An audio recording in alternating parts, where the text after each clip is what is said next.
Right, let's get on to Geoff Buys Cars. Good morning, Geoff Buys Cars. How are you? I'm superb. How are you? I'm good. Right, you are on camera. I'm at Porsche charging. Oh, there's a Ferrari started up over there with an engine. That sounds nice. Is it a red Ferrari? Of course it is. It's a red Ferrari. What other Ferrari colour is there? You've got to have a red Ferrari. Does it irk you a little bit that for the price you paid for your Taycan, you could have had, a second-hand Ferrari? Yes, it does hurt, that does, yeah. I mean, oh dear, crikey. But my car can accelerate probably quicker. So what? Now then. Go on then, where are you off to today? You doing anything exciting? I'm off to Barrow-in-Furness today. Do you know what? The life of a YouTuber, it's rock and roll. Barrow-in-Furness, isn't that one of those places that people say don't buy cars from there?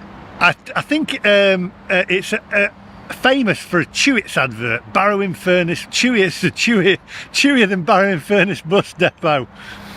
You won't remember that. You won't remember that. You weren't born back then. How many miles is it from Leeds Porsche, where you seem to spend a lot of your time? Well, it's going back in again. My car's going back in again to have fans replaced. That's exciting, that is. I believe that you've pushed that forward a little bit because we've got something coming up as well. We have got something coming up. We have a it's not a race, it's not a race, it's not a race, it's not a race. It's a challenge to get from Dover to Benidorm, and it's an electric car versus a diesel car. I never know what you've got. It'd probably be some kind of Volvo for a guess. Well, I haven't got anything yet, but I'm hoping I'm going to pick up a car this week. It could be anything. It could be anything with Geoff. Anyway, I was on a certain radio show by the BBC with, let's say, I don't want to give the guy any oxygen, to coin his phrase, but a motoring journalist that used to be on Top Gear many years ago. Washed up. Washed up, that's it. A washed up motoring journalist. Do you remember before it got good, when Jeremy Clarkson and Richard Hammond and James May was on it? Oh yeah, old format Top Gear, where it was really boring and all the presenters were really boring. You got it.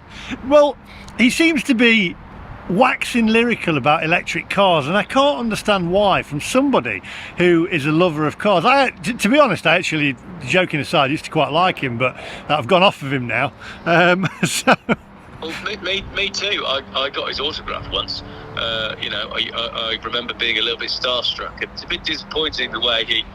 Well, go on. What happened with this interview then last week on the radio? Well, basically, he said that he wouldn't give me the oxygen, and I was... what was it? He says... a nut job off of YouTube, who he says, and of course I'm going to lose money on my electric car because it's an expensive electric car. It's a Porsche, but the thing is, it's not just Porsches that are losing money. It's Teslas, it's Nissans, Fords, whatever, MGs. They all lose money. And he's also saying that it's cheaper to run an electric car, which it may be if you're charging at home. I've said this, but it's not when you're out on the road. And you've seen firsthand, he's obviously saying I'm some kind of nut job off YouTube. You've seen firsthand what it's like for me to try and charge this car in busy periods.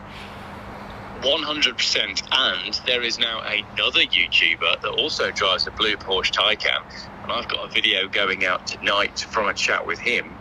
He couldn't charge at home because he was moving houses, and he was spending £200 plus a week on charging his car, and almost the same amount again on cake. So it's massively problematic for people unless they are, if it's a tiny little electric car and your company's paying for it, you've got free charging, brilliant. But for 99% of everybody else, it doesn't really work, does it? No, it doesn't work. So why are they pushing the EV agenda? Why? I don't get it. What's behind it all? Do you think? Allegedly. We have to be careful here. Allegedly. There's some interesting things going on with the EV agenda. You've got to look at who stands to benefit if everybody starts buying electrical vehicles. Now, I think there's two sides to this. There's the financial side, which is a lot of these electrical vehicles battery cars are coming from China. Now, if we're buying more and more and more products from China, well, then that puts money in China's pocket, which is kind of hilarious that the government are pushing us down that route, considering they're also putting out newspapers that say China is now the enemy. So on one hand, they're asking us to consider China as an enemy, and on the other hand, they're giving us lots of grants so that we can buy these cars that predominantly benefit China. So that one's a little bit odd.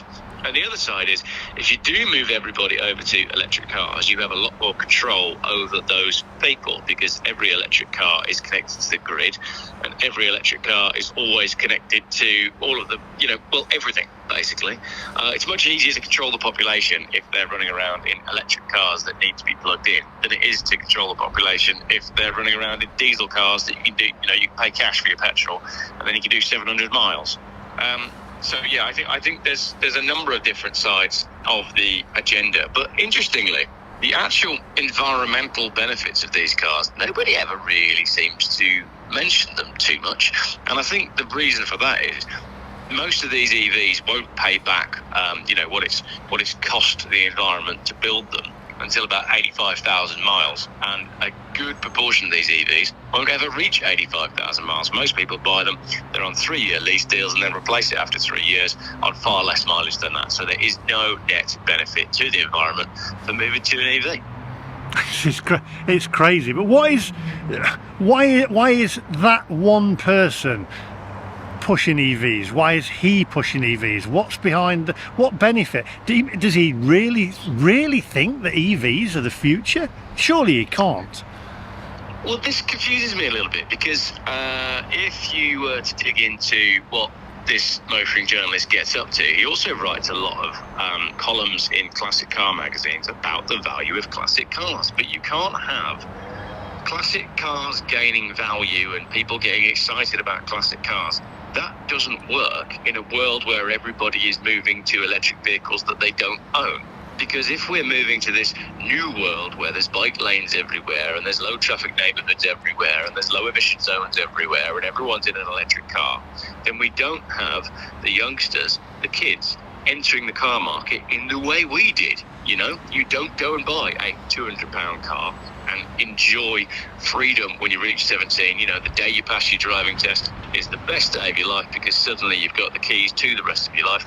Kids these days, because of everything that's going on, can't afford to get on the road.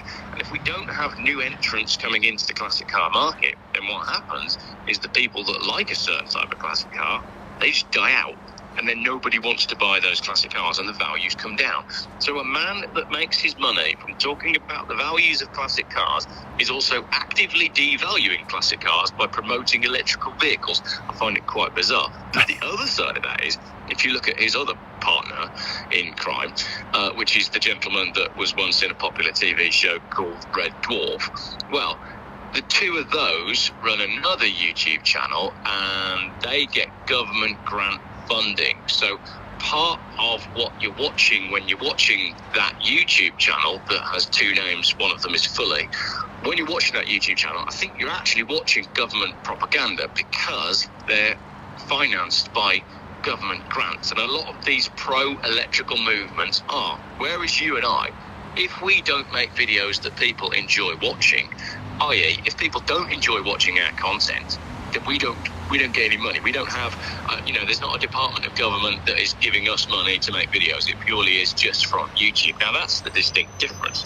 because as well, when you look at how many subscribers they've got on the main channel and compare that with how many views they get on the main channel, we know how YouTube revenue works, and there isn't enough money in it to pay the people that are involved unless they have funding from somewhere else, which makes it government propaganda. Exactly. Is that just got a lorry coming by? Is that it would be a lot quieter if it was electric bin lorry? How about that? Well, if it was an electric bin lorry, it wouldn't have made it to you, so it wouldn't have gone past you anyway. I've had lots of emails about electric bin lorries, and they don't work. They have got a lot of torque, and they can pull up the hills quite quickly, but the point is, they don't make it to the end of the shift, which, from a bin lorry point of view, pretty pointless. Yeah. Is there? You were saying that they're funded by the government. Is that? I can't verify that information. Is it online that is fact, or? I've had an email from someone that did some digging and found the relevant grants that they were receiving. So yeah, I mean, if you dig far enough, then you'll find the information. But I mean, what's hilarious as well is that all of these, there's a number of YouTube channels and organisations, you know, all of this electric stuff, and they are promoting less carbon products whilst flying around the world to do it on aeroplanes, I presume, which use jet fuel. And then they'll run an event in one place and then they'll fly off and do another one somewhere else. So there's a great deal of hypocrisy going on here. So I find it quite hilarious. But my absolute favourite part was the fact that in the interview, he basically described you. I mean, he pretty much gave you shoe size. He almost gave you date of birth. He drew a picture of you for the audience without actually giving you the oxygen or calling you by name, which I thought was hilarious. It was hilarious. I wonder whether he's watching this. If he is, have you got a message for him? Keep it clean. Don't forget you've got his autograph and you did like him like me.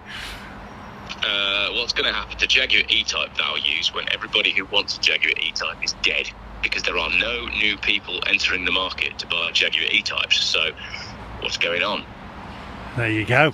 Right, well, I'm going to be seeing you this week, Geoff, so I shall contact you later on. Thank you for that. That's Geoff Buys Cars. Head over and subscribe to his channel. I'll put the link on the end and in the description down below, and we shall be seeing him this week. You're going to read out some negative feedback from my EV videos. Oh, I always enjoy doing that. That gives me a right laugh. They can never spell. Right, I shall catch you later, Geoff. Have a good one. Right on. Cheers, mate. Bye-bye. Bye. Bye.